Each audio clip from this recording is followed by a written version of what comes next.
So if you got this far and you're still listening to me, then that means either one, I'm really entertaining, or two, you're seeing something catch on.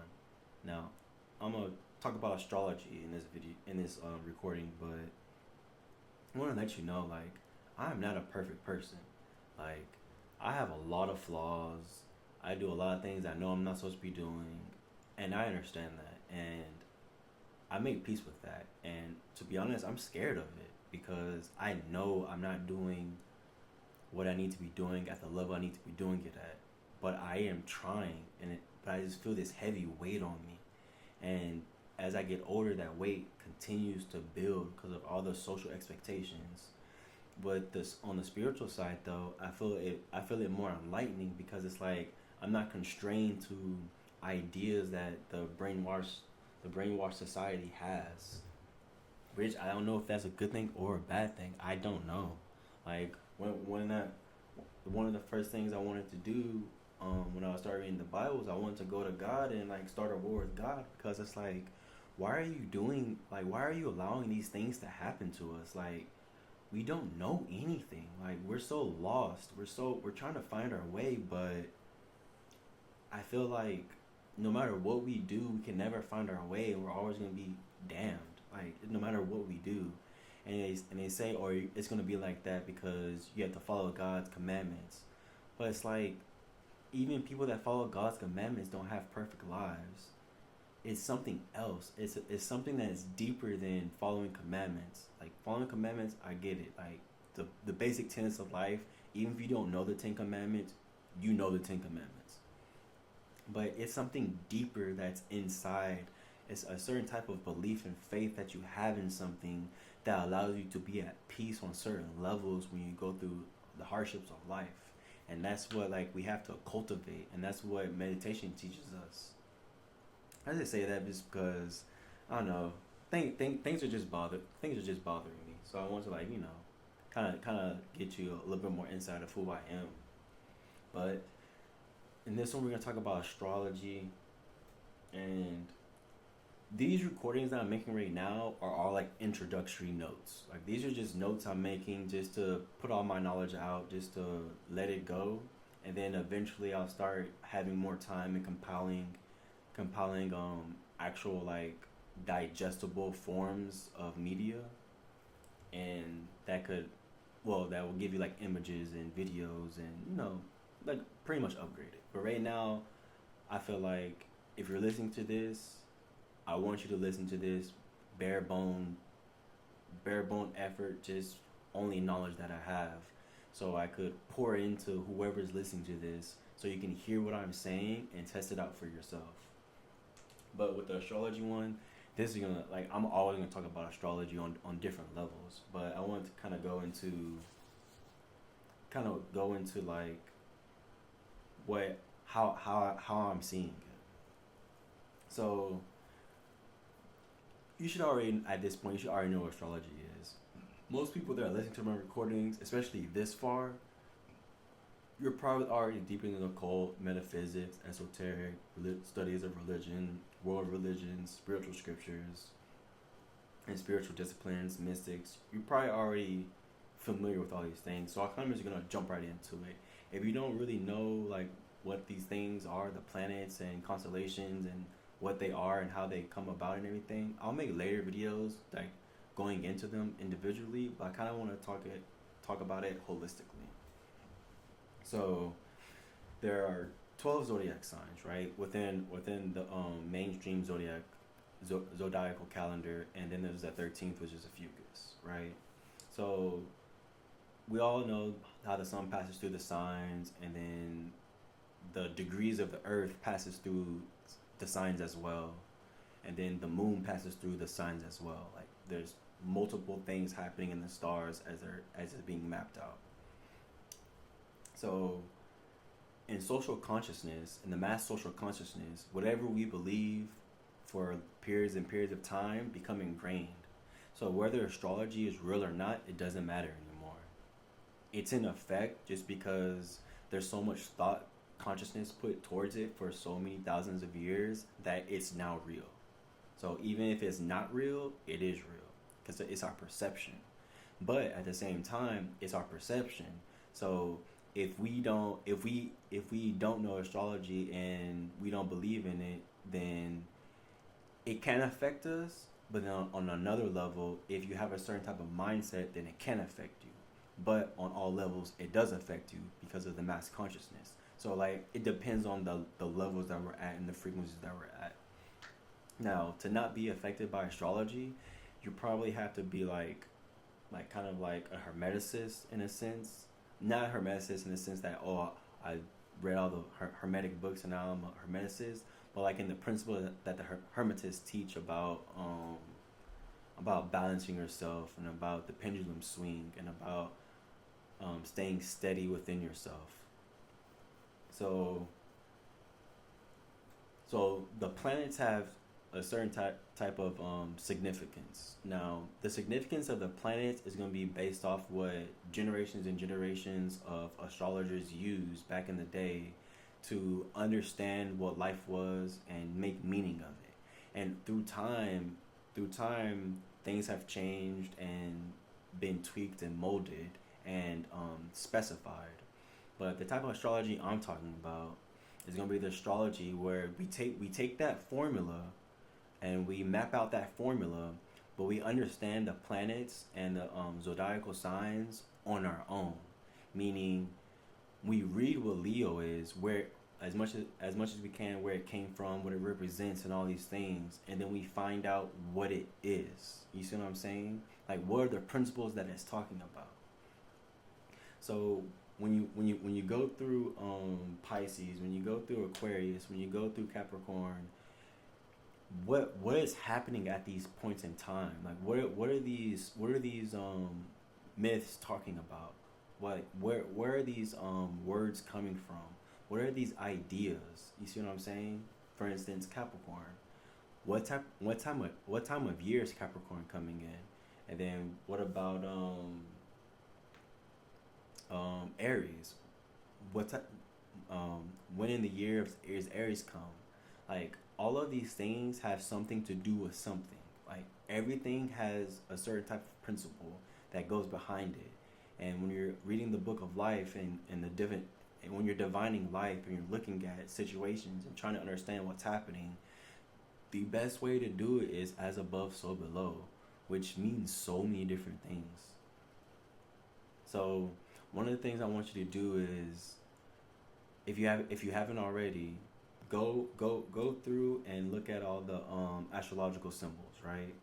And then, are they fixed? Are they cardinal? Are they mutable? What element is attached with it? And what's the mythology behind it? And then once you get all those three items, right? Then you break down, what does cardinal, fixed, or mutable, what does it mean? Like, what does it mean? Like, you know what the definition is, but what does it mean? Like, what's mutable in your life? What's fixed in your life? What's cardinal in your life? You see what I'm saying? And then next one, go to the element. What is this element? Earth, air, water, fire. What do these elements mean? What's the meaning of these elements? Like, what does the element by itself mean?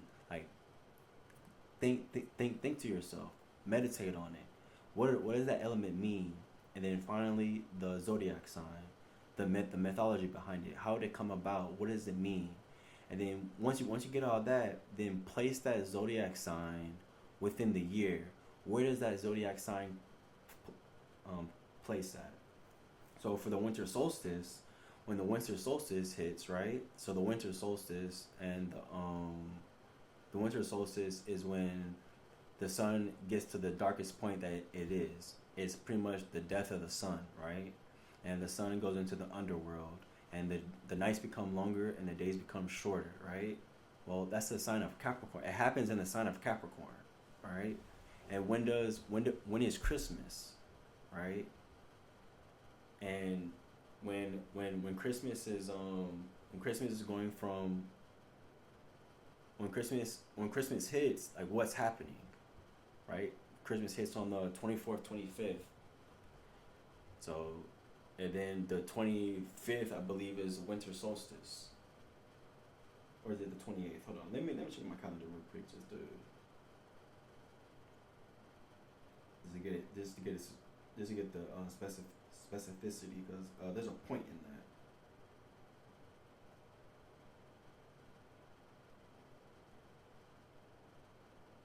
Or no, it's the 21st. I think it's the 21st.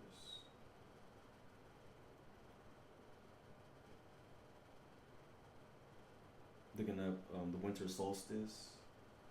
Okay, the 21st. So the winter solstice is at the 21st, which when the sun dies, right? So then Jesus Christ died and then resurrected 3 days later. So the 21st, 22nd, 23rd, 24th. 24th is Christmas Eve, right? So Christmas Eve is when we say the baby is born, right? Baby Jesus, right? Like that's the mythology behind it. Not talking about like the actual birth of Jesus Christ. I'm talking about like that's the common myth that we hold today within like the mainstream of Christmas, right? So on the 25th, the baby is born, which is the first full day that Christ has risen, right? But it's also the first day that the sun starts to rebuild itself. Then the sun starts to become more and more prominent till it gets to the spring equinox, and then it becomes the strongest in the summer solstice. Okay, you see where I'm kind of going with this in this thought process. So these zodiac signs have tenable relation to how we're living on Earth today. Like everything that's been built and that's being built and the things that are done according to the astrological calendar. All right, so let's go back to Capricorn, right? So Capricorn is during winter solstice, and I believe Capricorn starts on the 21st. It is the 20th or the 21st where Capricorn starts on the sidereal zodiacal sphere. And Capricorn is symbolized by the goat head, which the goat head has a lot of ties towards like Satan. But in my last recording, Satan is a certain type of force. It's a disciplinary force. It's a teacher. It's to teach you the lessons that you need to learn. Now, if you don't learn your lessons, it's gonna be a hard teacher. But if you're learning your lessons, then you keep graduating and graduating and graduating. So it's just like that. Every time we get into winter, and winter hits, winter for humans have always been very harsh because we haven't always had heaters. We had to like prepare for the winter, because whatever you did in the spring and summertime, that's gonna let you know if you're gonna be able to survive the winter or not, right? The same principle still applies. Wherever you do in spring carries over into summer, and summer is a complete manifestation of what happened in spring. Then when you have the complete manifestation that's happened in summer, you have to maintain and manifest something greater to hold you over during the winter when the sun is no longer there. So now we're talking about spiritual things, right? Now we're talking about, okay, in the springtime something new is being born. So what is it in you that you're manifesting within yourself during the springtime? During I want to say Aries. Let me look.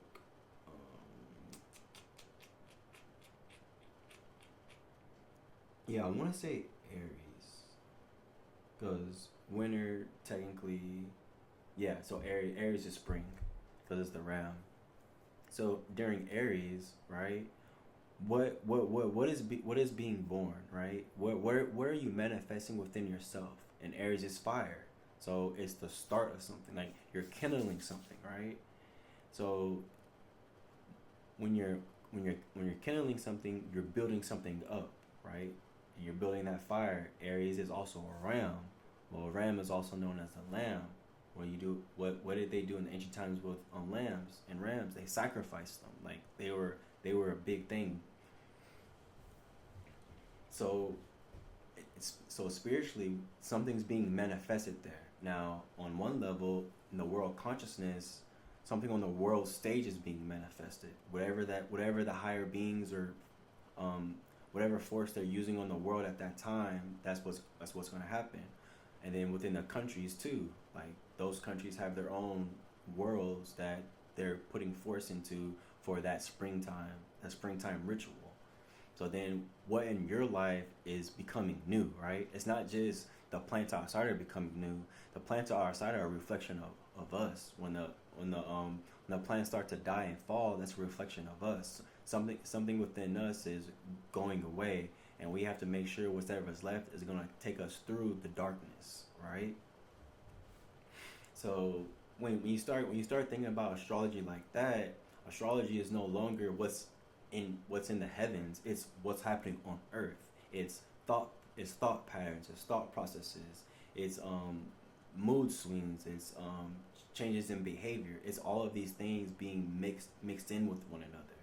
So you have to go into each zodiac sign says, what does this mean to me? Like for instance, for me, Aries is the birth of light, right? It's the birth of light within you because what's happening in the world when Aries comes, the sun starts to become more prominent. Springtime is nearing, right? So it's the start of something. It's the birth of light, and that's what it is to me. And Capricorn, that is to me is the it's a stable force. So this stable force is gonna be stable no matter what it is, right? But that stable force is like the teacher telling you, okay, this is your lessons. This is what you need to do, right? So in Capricorn season, to me, it's about discipline. It's about how long can I keep this discipline up? So in the birth of light in Aries, right, which is fire, which I believe is cardinal. I don't have my astrology book with me. My astrology notes. I don't have it because I don't really memorize these things. I just take pieces throughout the years and I've put it together to use as I need. But I'll get more into that in a little bit. So Aries is the birth of light. It's the birth of something new. So what am I gonna plant this Aries season inside of myself in order to grow myself, right? And then for Capricorn season, it's like, okay, what do I need? What in my list of priorities? What do I need to prioritize to discipline myself to make my life better, to make myself better, right? So I do these rituals with every season to be like, okay, what do I need to work on? Now, I don't always do these rituals and be like, okay, this is what I need to do, this is what I need to do. No, it's not like that. Spirituality isn't a drug. It isn't isn't a religion. This isn't I have to do this, I have to do. It's not like that. It's I'm feeling lost. I've lost my balance. Okay, what season is it? Okay, it's Virgo season. Okay, cool. Okay, it's Virgo season. What does Virgo mean to me? Okay, Virgo means the alchemist. Okay, so that means in Virgo season, usually in my life, I have multiple things going on, and I have to learn how to mix them together. Okay, so what do I have going on, and how can I mix them together to turn the base metal of lead or the base metal into gold, into something useful? All right. So what do I need to do? Okay. So maybe it's on the emotional plane I need to work on. Maybe it's on the mental plane I need to work on. Maybe it's on the physical plane. Maybe it's a mixture of all three. You see what I'm saying? Like that's why it's important to understand what these zodiac signs mean to you, because the zodiac signs aren't something that you live by. It's something that helps you get along to the next point. And in the next recording, I go into that in part 2.